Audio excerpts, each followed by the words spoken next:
जी, मेरा नाम हामिद हमीद है और मैं मेरिट केबल्स में सेल्स डायरेक्टर हूँ। हमारी ये कंपनी का जो हिस्ट्री है वो 1984 से हम मैन्युफैक्चरिंग बिज़नेस के अंदर है और मेरे वालिद साहब शेख अब्दुल हमीद साहब जो कंपनी के सीईओ हैं, उन्होंने ये कंपनी स्टार्ट की थी 1984 में। हमारी प्रॉपर प्रोडक्शन जो है ब्रांड नेम के साथ 2009 में स्टार्ट हुई थी और हमारा जो पर्पस था इस इंडस्ट्री में एक ब्रांड नेम को इस्टेब्लिश करने का वो ये था कि हम एक ऐसा ब्रांड इस्टेब्लिश करें जो 100% तमाम स्टैंडर्ड्स को मीट करे, क्वालिटी के ऊपर किसी किस्म का कॉम्प्रोमाइज़ ना हो और जो एंड कंज्यूमर तक वो चीज़ पहुंचे जिसके लिए वो पेमेंट कर रहा है। क्योंकि हमने जब मार्केट सर्वे स्टार्ट किए तो हमें ये 3 तरह की टियर मिले। एक थी अनऑर्गेनाइज्ड मार्केट, जहाँ पे ना कोई ब्रांडिंग थी, ना कोई नाम था, ना कोई गेज का पता था। एक थी टियर 2 की मार्केट, जहाँ पे कुछ लोग अपने ब्रांड नेम से काम तो कर रहे थे लेकिन उनमें किसी की भी गेजेस पूरी नहीं मिल रही थी।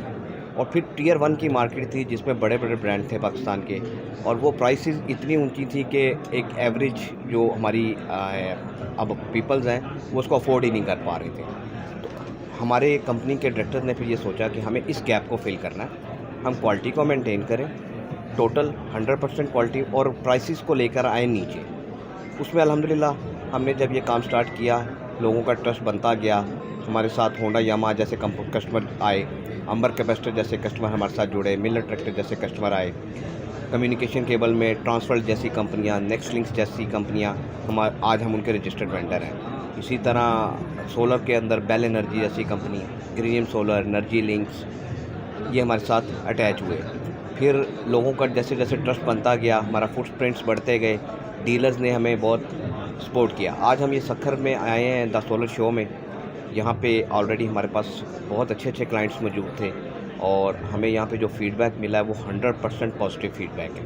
हमें हर जितने भी लोग हमारे साथ अटैच हैं, हमारे पार्टनर हैं, सब हमारी केबल से 100% सेटिस्फाइड हैं और आगे लोगों को फर्दर रिकमेंड कर रहे हैं। इसी तरह हम MES अप्रूव्ड हैं, DHA अप्रूव्ड हैं, पाकिस्तान स्टैंडर्ड हमें सर्टिफाइड करता है और अल्हम्दुलिल्लाह बहुत तेज़ी के साथ हम मार्केट में अपनी पोजीशन बनाते चले जा रहे हैं। माहौल में किस तरह से सर्वाइव करेगा ब्रांड, किस तरह से आप उसको प्रमोट करेंगे, क्योंकि इतनी कंपनीज पाकिस्तान में ऑलरेडी मौजूद हैं जो काम कर रही हैं, तो उस हवाले से क्या कहना चाहेंगे?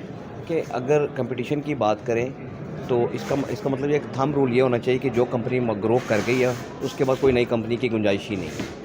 अगर नई कंपनियाँ आती हैं और वो अपने हिस्से का शेयर मार्केट से ले रही हैं तो इसका मतलब है कि मार्केट में गैप मौजूद है। फिर मुख्तलिफ टारगेट मार्केट्स हैं हर कंपनी की, एक अपर क्लास है, एक अपर मिडिल क्लास है, एक मिडिल क्लास है। मुख्तलिफ टारगेट मार्केट में मुख्तलिफ क्वालिटीज़ प्रिवेल कर रही हैं। हमें ये आइडेंटिफाई करना है कि हमारी मार्केट कौन सी है। अगर हम एक अच्छी प्रोडक्ट, अच्छी क्वालिटी की प्रोडक्ट और एक ग्रोन ब्रांड के मुकाबले में कम प्राइस में लॉन्च करते हैं तो हम अपना शेयर ले सकते हैं मार्केट से। इसी तरह आप ये देखें कि जब ये पुरानी कंपनियां जो बड़ी ग्रो कर गई हुई हैं तब पॉपुलेशन क्या थी और तब पावर रिक्वायरमेंट क्या थी। आज पावर रिक्वायरमेंट क्या है और आज पावर डिस्ट्रीब्यूशन क्या है और पॉपुलेशन क्या है। इसका मतलब ये है कि हर एक नई कंपनी के लिए गैप मौजूद होता है, हमें वो गैप आइडेंटिफाई करना और उसको फिल करना है, कंज्यूमर नीड को सेटिस्फाई करना। सही फ़र्क है, क्योंकि जो पुरानी कंपनीज हैं, मैं नाम लेके कहूँगा, पाकिस्तान केबल हैं, दूसरे हैं, उनके रेट बहुत ज़्यादा हाई है। ठीक तो है। इसकी वजह से कस्टमर अफोर्ड नहीं कर पाता, वो चाहता है कि हम कम बजट वाले उसमें जाएँ, तो उसके हवाले से क्या कहना चाहेंगे? आपकी प्राइस में उनके मुकाबले में थोड़ी कम है? देखिए, इसमें एग्जैक्टली आपने ये जो बात की, मैं पहले भी यही बात आपसे की कि उनके जब प्राइस रेंज अप चली जाती है तो हमारी जैसी कंपनियों के लिए गैप बनता है। ठीक है, प्राइस ऊपर जाने के कई फैक्टर हो सकते हैं, उनके ऑपरेशंस हो सकते हैं, उनकी गुडविल हो सकती है, कई चीज़ें, कई फैक्टर्स इन्वॉल्व होते हैं, तो वहीं तो हमारे लिए गैप निकलता है। मैं इसमें क्वालिटी कंप्रोमाइज़ करने की बात नहीं कर रहा कि क्वालिटी को कंप्रोमाइज़ करके रेट नीचे किया जाए। ये कोई रास्ता ही नहीं है कि प्राइस को कंप्रोमाइज़ करके, क्वालिटी को कंप्रोमाइज़ करके प्राइस कंप्रोमाइज़ की जाए। आप क्वालिटी को मेंटेन करते हुए ही भी प्राइस को नीचे ला सकते हैं। एक नया सेटअप, एक जो ग्रोथ में जा रही है कंपनी, उसके एक्सपेंसेस हो रहे हैं, उसके मार्केटिंग हो रहा है, उसके मामलात हो रहे हैं, वो बड़ा अच्छी क्वालिटी को बड़े कम प्राइस में मार्केट करके अपनी जगह बना सकती है। सर, दूसरा लोगों के तहफ़्फ़ुज़ात हैं, वो कहते हैं कि 99% लिखते हैं लेकिन 99% कॉपर होता नहीं है। देखिए, उस हवाले से थोड़ा सा ये तहफ़्फ़ुज़ात दूर करें अपने कंज्यूमर जो है। देखिए 99.9 कॉपर तो होता है। अब ये डिपेंड करता है कि जो कॉपर कलर भी कर देते हैं उसके ऊपर, बिल्कुल सब कुछ, वो तो देखिए हर चीज़ में होता है। तो यहाँ पे टायर भी नए बनते हैं, ठीक है। मैं तो यहाँ तक कहता हूँ कि एक वो डॉक्टर जो बिला वजह ड्रिप लगा रहा है वो भी यही काम ही कर रहा है, ठीक है। गायनी के ऑपरेशन होते हैं, नॉर्मल को वो नॉर्मल को सिजेरियन कर देते हैं, तो यही काम है। वो ये डिपेंड करता है कि आपकी मॉरल वैल्यूज़ क्या हैं, आप किन एथिक्स के ऊपर बिज़नेस कर रहे हैं। हमारी कंपनी ये सोचती है कि अगर बिज़नेस में एथिक्स नहीं है और अगर आपने रिस्पेक्ट अर्न नहीं की तो आपने कोई बिज़नेस नहीं किया। सही। तो business with moral values and ethics हम इसके ऊपर बिलीव करते हैं, और ये तभी मुमकिन हो सकता है जब आप क्वालिटी को मेंटेन करें, क्योंकि देखिए क्वालिटी या होती है या नहीं होती, इसके दरमियान में कुछ नहीं है।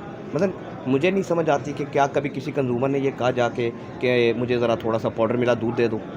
वो दूध खालिस ही मांगेगा ना, या नहीं मांगेगा। केबल भी या वो खालिस मांगेगा या नहीं मांगेगा, वो प्योरिटी पे कंप्रोमाइज़ करने के लिए तैयार नहीं है। फ़र्क क्या है, क्योंकि इंडस्ट्रियल आइटम है, कंज्यूमर गुड नहीं है, तो कस्टमर को समझ नहीं है, सेलर जो है वो कहीं ना कहीं गलत बयानी करता है और चीज़ बेचता है। तो मैसेज देना चाहेंगे हम आपके फार्म के थ्रू पे बात हाईलाइट करना चाहें अपने कस्टमर के लिए, क्वालिटी के हवाले से, प्रोडक्ट के हवाले से, एग्जीबिशन के हवाले से कुछ कहना चाहें? हमारी कंपनी एक दो चीज़ें ऑफ़र कर रही है अपने कस्टमर को, उसी वाले से मैं सजेशन देना चाहूँगा, क्योंकि ये लाइफ का मामला है। इसमें केबल हल्की क्वालिटी लगेगी, इसमें शॉर्ट सर्किट होगा, आपकी जान को भी नुकसान है, आपकी माल को भी नुकसान है, आपकी मेंटेनेंस कॉस्ट आपकी बहुत बढ़ जाती है। हम एक सर्विसेज अपने कस्टमर को देते हैं कि आप हमसे फ्री कंसल्टेंसी लें, और इसमें यह देखें कि आज से 50 साल पहले जब इन्वर्टर टेक्नोलॉजी नहीं थी तब पावर रिक्वायरमेंट और थी, आज पावर रिक्वायरमेंट कम हो गई हैं। तो हम आपको सजेस्ट करेंगे कि आप क्वालिटी पे कंप्रोमाइज़ किए बगैर किस तरह अपनी कॉस्ट कटिंग कर सकते हैं, और किस तरह आप स्टैंडर्ड को चेंज करके आप 30 to 40% अपनी वायरिंग कॉस्ट कम कर सकते हैं। तो ये सर्विसेज आप लें बजाय कि लो क्वालिटी की तरफ जाने के या सब स्टैंडर्ड प्रोडक्ट की तरफ जाने के। तो कराची वगैरह में कोई आप सेटअप बना रहे हैं क्योंकि कराची एक इंटरनेशनल सिटी है, आप अभी एग्जीबिशन में भी जा रहे हैं, आपने बताया जैसे विदेशिया में। कराची में हम कॉर्पोरेट लेवल पे तो ऑलरेडी मौजूद हैं, होंडा यामाहा जैसी कंपनियां हमारे साथ अटैच हैं, और भी पावर सेक्टर में शेल में हमारे पक्ष मौजूद हैं, और डिस्ट्रीब्यूशन लेवल पे हमारी बहुत सारी लोगों से बातचीत चल रही है। DHA कराची अप्रूव्ड है हम ऑलरेडी, और हम एक टीम अलाइन कर रहे हैं। इंशाल्लाह हमारा प्लान है कि 2025 स्टार्ट होने से पहले हम कराची में अपनी एक टीम बिल्टअप करें। इनके हवाले से बताइए, मैं इसमें पावर है आपका। सर ये चूँकि सोलर के हवाले से थी एग्जीबिशन,